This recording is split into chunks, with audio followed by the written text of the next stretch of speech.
અરે ભાઈ અરે, મોંમાં પાણી લાવી દે તેવો આ દેશી ચટાકો જોયો કે નહીં? આ કોઈ સામાન્ય જંગલી ફળ નથી, પણ નાનપણની યાદોનો ધમાકો છે. આ છે આપણી દેશી ગુંદી, જેને સાયન્ટિફિક ભાષામાં કોર્દિયા સિનેન્સિસ કહેવાય છે. સીમગડામાં થતી આ નાની ગુંદી જ્યારે પાકે ત્યારે સોનેરી પીળી થઈ જાય છે. ખાવામાં ગળી, થોડી ચીકણી અને એકદમ મસ્ત ચટપટી લાગે. પણ દોસ્તો, ખરી મજા તો આની કાચી ગુંદીમાં છે.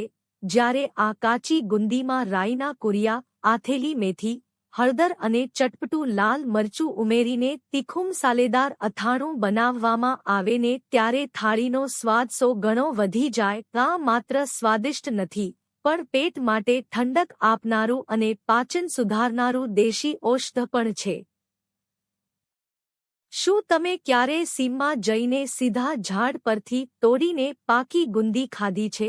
કમેન્ટમાં જરૂર જણાવો. અને આવી જ દેશી મસાલેદાર માહિતી માટે અત્યારે જ લાઇક અને સબસ્ક્રાઇબ કરી લો. ધન્યવાદ.